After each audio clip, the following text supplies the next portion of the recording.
Hello friends, welcome to Chandravarshini audio stories. నిన్నే ప్రేమిస్తా, ఒక CEO ప్రేమ కథ, పార్ట్ 4. స్వప్నిక ఈవెంట్ ఆర్గనైజర్ కి ఫోన్ చేసి, హలో, ఎంట్రన్స్ దగ్గర రోజ్ పెటల్స్ షవర్ మొదలై డయాస్ ఎక్కే వరకు షవర్ పడుతూనే ఉండాలి. ఎక్కడ చిన్న ప్రాబ్లం వచ్చినా తెలుసు కదా అని సీరియస్ టోన్తో అంది. ఇంతలో వెనుక నుండి స్వప్నిక అని వినిపించింది. ఆమె అటువైపు తిరిగి ఒక్కసారిగా ఆగిపోయింది. ఎదురుగా నవ్వుతూ కనిపించింది Mallika madam. Good evening ma'am, ఎప్పుడొచ్చారో? మీకోసమే వెతుకుతున్నాను అని అంది స్వప్నిక. నీకంటే అరగంట ముందే వచ్చాను, అందుకే అన్నీ చూశాను. నీ తరువాత వస్తే నువ్వు నన్ను తిరగనిస్తావా?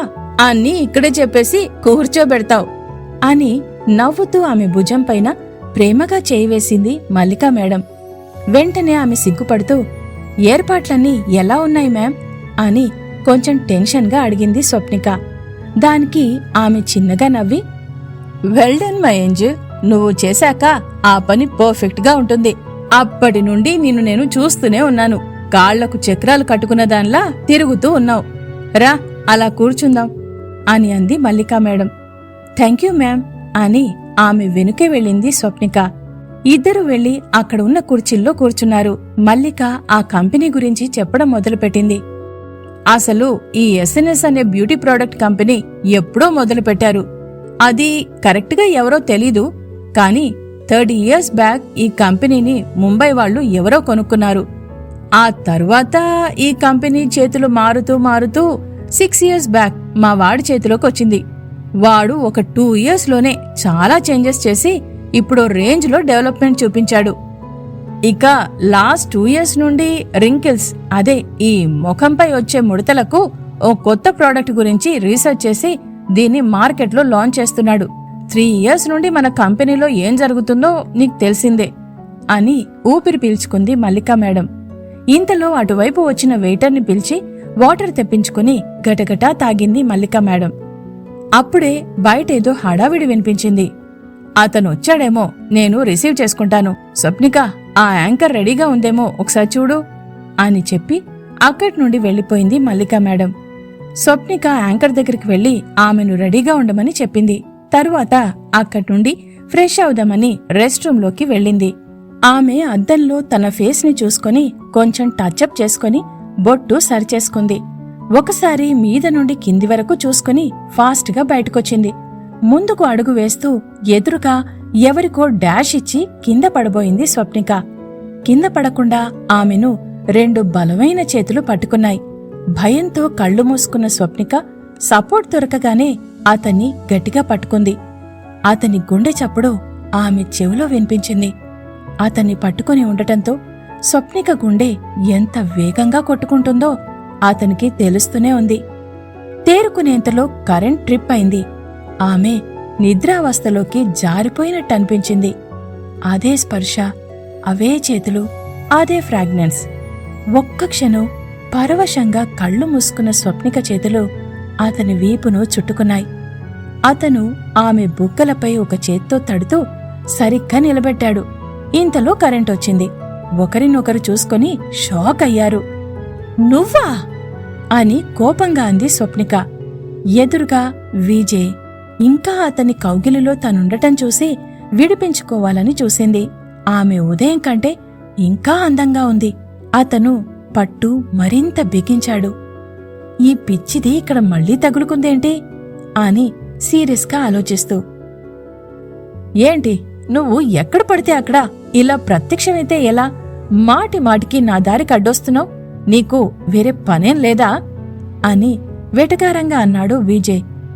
అతని అందమైన రూపం, షార్ప్ లుక్స్, హస్కీగా మాట్లాడే మాటలు అవన్నీ చూస్తే ఎవరైనా ఇట్టే అతని మాయలో పడిపోతారు. అక్కడ ఉన్నది స్వప్నిక. మళ్ళీ ఉదయం ఇద్దరి మధ్య యుద్ధం జరిగింది. వీడు ఒక్క ముద్దుతోనే నేనేదో వీడు పెళ్ళాన్నైనట్టు పెద్ద బిళ్ళపిస్తున్నాడు అని మనసులో అనుకున్న స్వప్నిక, ఏయ్, నువ్వే డాష్ ఇచ్చి నన్నంటావేంటి? నా దారికి అడ్డులేముందో? ఇక్కడ నీ ఓవర్ యాక్షన్ నడవదు. చుట్టూ నా వాళ్ళున్నారు. పిలిచానంటే వాళ్ళొచ్చి నీ మెడపట్టి అని ఆగిపోయింది స్వప్నిక. ఆమెనే తదేకంగా చూస్తున్న అతను చిన్నగా నవ్వాడు. ఆ నవ్వు ఎంతో అద్భుతంగా ఉంది. వెంటనే విజయ్ నుండి చూపులు తిప్పుకుంది. హే బేబీ, ఏది ఒక్కసారి పిలు, నేనే పిలుస్తాను. హలో, ఎవరైనా ఉన్నారా? కోయి హే అని తన యాటిట్యూడ్ చూపిస్తూ అరిచాడు విజయ్. అంతే, ఒక్కసారిగా అతని నోటిని తన చేత్తో మూసింది. ఆపు, ఇక ఆపు, ముందు నన్ను వదిలిపెట్టు అని పళ్ళు బిగపట్టి కోపాన్ని ఆపుకుంది స్వప్నిక. దాట్స్ గుడ్, నన్ను రెచ్చగొట్టకో. రెచ్చగొడితే ఏమవుతుందో తెలుసుగా అని ఆమెను వదిలిపెట్టి బయటకు వెళ్ళిపోయాడు విజయ్. ఆమె మెల్లగా బయటకు రాగానే ఎదురుగా కావ్య కనిపించింది. ఆమెను దాటుకుని వెళ్లిపోయిన విజయ్ను చూసింది. ఏ స్వప్నే, ఎవరే అతను?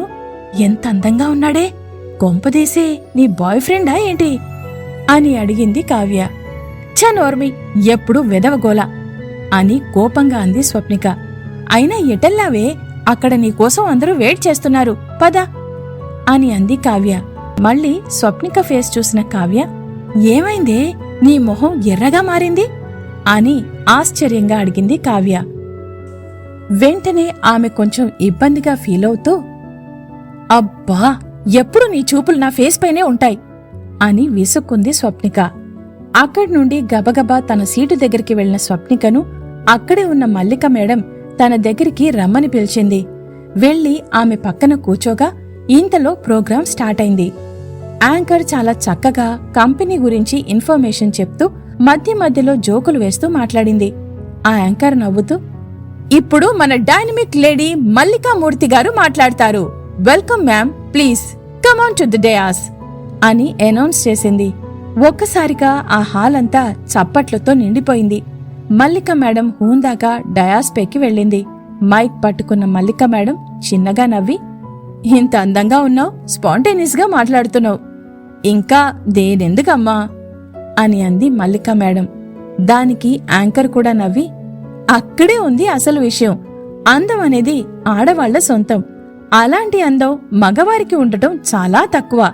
అందంతో పాటు ఎలిగెంట్ యాటిట్యూడ్, హ్యుమానిటీ, టాలెంటెడ్ పర్సనాలిటీని ఇంట్రడ్యూస్ చేయాలంటే ఇలాంటి డైనమిక్ లేడీ మల్లికామూర్తి గారే కరెక్ట్ అని అంది యాంకర్. మళ్లీ హాల్ అంతా చప్పట్ల హోరుతో నిండిపోయింది. మల్లికామూర్తి గారు నవ్వుతూ, థ్యాంక్స్ ఫర్ యువర్ కాంప్లిమెంట్ అని గొంతు సవరించుకుంది. తరువాత, గుడ్ ఈవినింగ్ ఎవ్రీబడి. ఒక విధంగా చెప్పాలంటే ఇప్పుడు మనం పరిచయం చేసుకోబోతున్న వ్యక్తి నార్మల్ పర్సనాలిటీ కాదు, అది నడిచే కంప్యూటర్, ఒక tsunami. He is none other than Viraj Ravichandra, simple గా VJ. Please come on to the dais అని పిలిచింది. ఇంతవరకు చూడని అతని కోసం హాల్లో ఉన్న వాళ్లంతా కళ్ళు తెరుచుకుని చూశారు. అతను గబగబా డయాస్ పైకి వెళ్లాడు. అందరి కళ్ళు అతనిపైనే ఉన్నాయి. పేరు, రూపం తప్ప చూచాయగా విజే తెలివితేటలు, బిజినెస్ లో ఎదిగిన విధానం గురించి అందరికీ తెలుసు. ఆ పేరు విన్న స్వప్నిక సడన్ గా లేచి నిలబడింది. కళ్లతో చూశాక కన్ఫర్మ్ గా అతనే తన బాస్ అని తెలిసిపోయింది. ఆమె కళ్ళు పెద్దగా తెరిచి అలాగే చూస్తూ ఉండిపోయింది. ఈ పోకిరి, ఒక రౌడీ, తన బాసా? విరాజ్ రవిచంద్ర ఉరఫ్ విజయ్ను చూసిన స్వప్నిక ఒక రౌడీ దగ్గర తను పనిచేయాలని తలుచుకోగానే ఆమెలో టెన్షన్ పెరిగింది. అందరూ క్లాప్స్ కొడుతూ ఒకరి తర్వాత ఒకరు కూచున్నారు. ఇంకా అలాగే నిలబడి ఉన్న స్వప్నికను లాగి కూర్చోబెట్టింది కావ్య. స్వప్నిక షాక్ నుండి తేరుకోలేకపోయింది. ముందు వరుసలో ఎదురుగా మల్లికా మేడం పక్కన కూర్చున్న ఆమెను చూసి ఆశ్చర్యపోయాడు విజయ్. వెంటనే అతని పెదవులు చిన్నగా నవ్వుతో విచ్చుకున్నాయి. ఆ అందమైన నవ్వు అక్కడ ఉన్న ఎంతో మంది లేడీ మోడల్స్ కళ్ళు అతన్ని తినేసేలా చూశాయి. మగవాళ్ల కళ్లల్లో అసూయ రెపరెపలాడాయి. కాని విజయ్ చూపుల తాకిడికి స్వప్నికలో ఏదో తెలియని ఒక విధమైన అలజడి మొదలైంది. రోజూ నిద్రలో వెంటాడే స్పర్శ ఇప్పుడు ఎదురైన మనిషి ఒక్కరేనా? ఆ స్పర్శ తనని వెతుకుతూ వచ్చిందా? కాని పరిస్థితులు తను ఊహించిన విధంగా కాకుండా వేరేలా ఎదురయ్యాయి. అసలు ఇంత రూడ్ బిహేవియర్ ఉన్నతన్ని ఇంతమంది మెచ్చుకుంటున్నారు. నేను కావాలనుకుంటున్న వ్యక్తి ఇతనేనా? నో, నెవర్, కానే కాదు. ఏదేదో ఆలోచిస్తున్న స్వప్నికని చూసింది కావ్య. స్వప్ని ఎంత బాగున్నాడు కదే, అందరూ చెప్పిన దానికన్నా అందంగా ఉన్నాడే. అసలు ఇంత అందమైన మగవాణ్ణి నేనైతే ఫస్ట్ టైం చూస్తున్నా. అబ్బా, ఇతన్ని ఏ అమ్మాయి పెళ్లి చేసుకుంటుందో గాని చాలా లక్కీ. తెలివి అందం కలిసి ఉన్న మగాడు మొగుడిగా దొరకడం చాలా కష్టం కదా అని అంది కావ్య. ఆమె కావ్యని చిరాకుగా చూస్తూ, మరింకేం ట్రై చేయి, ఆ లక్కీ లేడీ నువ్వే కావచ్చు అని అంది స్వప్నిక. దానికి భయపడ్డట్టు కళ్ళు మూసుకుని తెరిచింది కావ్య. అబ్బా నెవర్, నేను తట్టుకోలేను బాబు. అందమైన మగవాళ్లకు టాలెంట్ ఉంటే దాంతోపాటు మహా ఈగో ఉంటుంది తెలుసా. నాకు ఏదో నార్మల్గా ఉంటే సరిపోతుంది, చెప్పినట్టు విని పడుంటాడు అని అంది కావ్య. దానికి ఆశ్చర్యపోయిన స్వప్నిక, ఏంటి పడుంటాడా అంటే నువ్వు చెప్పినట్టు తలాడించే గంగిరెద్దులాంటి మొగుడు కావాలా? అంతేగాని మగాడు వద్దు. ఒకరి కోసం తన యాటిట్యూడ్ని మార్చుకోవడం నీకు ఈగోలా ఉందా అని అడిగింది స్వప్నిక. దానికి ఒక సీక్రెట్ చెప్తున్నట్టు కావ్య, పిచ్చి స్వప్ని, ఈగో అంటే అచ్చ తెలుగులో తాను పట్టిన కుందేలుకు మూడే కాళ్ళు అనడాన్ని ఇంగ్లీష్లో చిన్నగా ఈగో అన్నారు. అయినా మగవాళ్లు నాకంటే అందం, చందం, తెలివి, టాలెంట్ ఉన్న నీలాంటి అమ్మాయిలకి పడతారంట తెలుసా అని చిన్నగా నవ్వి మళ్ళీ తనే, అందుకే నీకు నీ వారు లేరు, నాకు నా వారు లేరు అంటూ మీరిద్దరూ ఒకటి కండి, అప్పుడు ఈ కంపెనీని ఎక్కడికో తీసుకెళ్లొచ్చు అని మళ్ళీ నవ్వింది కావ్య. ఒక్కసారి కోపంగా చూసిన స్వప్నిక, నోర్మి, ఆ రోగ్ని నన్ను కలిపి మాట్లాడకు అని అంది. వెంటనే కావ్య ఆశ్చర్యంగా చూస్తూ, ఏంటే ఒక్కసారి అంత పెద్ద మాట అనేసావ్? కొంపదీసి మన బాస్ నీకు ముందే తెలుసా అని అడిగింది కావ్య. వెంటనే సర్దుకున్న స్వప్నిక, అదేం లేదు, ఏదో ఆలోచిస్తూ, అయినా నీ అనాలిసిస్ తప్పు. అలాంటి వాళ్లు అమ్మాయిల తెలివితేటలను, టాలెంట్ను తట్టుకోలేరు, వాళ్లతో సమానంగా పోటీ పడితే ఓర్చుకోలేరు అని అంది స్వప్నిక. అవునా, ఇది కూడా అంత కరెక్టుగా చెప్తున్నావంటే అని ఇంకా ఏదో చెప్పబోయింది. అబ్బో, ఇది మొదలే మహాముదురు, ఇంకొక్క మాట మాట్లాడితే దొరికిపోతాం అని మనసులో అనుకున్న స్వప్నిక, అబ్బా పోనీవే, ముందు ఏం జరుగుతోందో స్టేజ్ వైపు చూడు అని అంది స్వప్నిక. ఇద్దరూ స్టేజ్ వైపు చూశారు. అప్పుడే స్టేజ్ పైకి వచ్చిన Vijay, hello everyone, I'm Vijay Viraj Ravichandra. నన్ను మొదటి నుండి ఇంద్రుడు చంద్రుడు అని ఇంగ్లీష్లో కూడా ఏదో ఏదో పొగిడారు. యాక్చువల్గా ఎదగాలనే తపన, కసి ఉండాలేగాని మనిషి సాధించలేనిదంటూ ఏది ఉండదు. అఫ్కోర్స్ దానికి కొంచెం అదృష్టం కూడా తోడవాలి, అది వేరే విషయం. కాకపోతే మనవంతు ప్రయత్నం చేయాలి. ఇక కంపెనీ గురించి చెప్పాలంటే స్మార్ట్ అండ్ షైన్ అనే పేరులోనే ఒక అర్థం దాగి ఉంది. స్మార్ట్ అనేది ఒక్క అందం గురించే కాదు, తెలివి గురించి కూడా చెప్తుంది. మన కంపెనీ కాస్మెటిక్స్ రెడీ చేస్తుంది కాబట్టి నేను అందం గురించి చెప్పాల్సి వస్తుంది. అసలు ఇక్కడ అందం అన్న పదం వాడాల్సిన అవసరం లేదు, ఎందుకంటే beauty products are also one of the medicine. మనం సిక్ అయితే హెల్త్ కోసం మెడిసిన్స్ వాడుతున్నప్పుడు ముఖానికి వాడితే తప్పేంటి?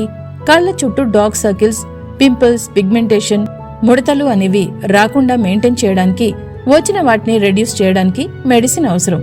అదే బ్యూటీ ప్రోడక్ట్. మనిషికి బాహ్య సౌందర్యం కన్నా అంతః సౌందర్యం ముఖ్యం కాదన్ను. కానీ ఫస్ట్ మనందరి దృష్టి పడేది ముందు మన అపియరెన్స్ పైనే. పరిచయం పెరిగిన తరువాత అప్పుడు అంతః సౌందర్యం గురించి తెలుస్తుంది. మెయింటెనెన్స్ వల్ల కాన్ఫిడెంట్ గా ఉంటారు. ఈ రెండు ఉండటం వల్ల మనం చేసే పనిలో మనం షైన్ అవుతాం. ఈ 6 years లో మనం 2 రకాల బ్యూటీ ప్రోడక్ట్స్ లాంచ్ చేసి మార్కెటింగ్ చేయడంలో చాలా మంచి నేమ్ ఫేమ్ తెచ్చుకున్నాం. ప్రాఫిట్ కూడా బాగానే వచ్చింది. ఇప్పుడు మనం లాంచ్ చేస్తున్న బ్యూటీ క్రీమ్ వల్ల మన ఫేస్ కి సంబంధించిన అన్ని ప్రాబ్లమ్స్ ని సాల్వ్ చేస్తుంది. మన కంపెనీ సాధించిన ఈ ఘన విజయం వెనుక మీ అందరి సహకారం ఉంది. ఇది మనందరి విజయం. Thank you one and all, yours Vijay, జై హింద్ అని చెప్పి స్టైల్ గా సెల్యూట్ చేసి ఆగాడు. అతని వాయిస్ లో ఏముందో తెలియదు గాని అందరూ మెస్మరైజ్ అయ్యారు. అతని స్పీచ్, మాడ్యులేషన్స్ ఒక రిథమిక్ గా అక్కడక్కడ హై అండ్ లో పిచ్ తో ఒక ఫ్లో లాగా వెళ్లిపోయింది. ముందుగా మల్లిక మేడం తేరుకొని క్లాప్స్ కొట్టింది. వెంటనే అందరూ ఆమెను ఫాలో అయ్యారు. తరువాత యాంకర్ వచ్చి, wow, super, amazing, smart and shine గురించి చాలా బాగా చెప్పారు. మీరు ఒక్క మీ అందమైన స్మైల్ రూపంతోనే కాదు, అందంగా మాట్లాడి మమ్మల్ని మెస్మరైజ్ చేశారు. ఈ కంపెనీ ఎప్పటినుంచో రకరకాల కాస్మెటిక్స్ తయారు చేస్తుంది. అందులో foundation cream, compact powder, lipstick, nail polish, ఇలా మేకప్ కి సంబంధించిన అన్ని ప్రొడక్ట్స్ మ్యానుఫ్యాక్చరింగ్ చేస్తుంది.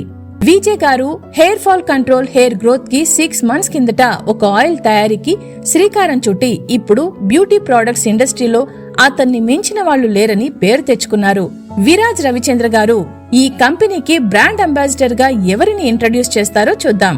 విజయ్ గారు, ప్లీజ్ అనౌన్స్ అని పిలిచింది యాంకర్. అప్పుడు విజయ్ మాట్లాడుతూ, ఏ పనైనా మనం స్వచ్ఛమైన మనసుతో చేస్తే భగవంతుని ఆశీర్వాదం తప్పకుండా ఉంటుంది. అందుకే నా డిసిషన్ ని మీరందరూ గౌరవిస్తారని నమ్ముతున్నాను. ఆమె ఎవరో కాదు అని చెప్పిన విజయ్ మహీకి ఫోన్ చేశాడు.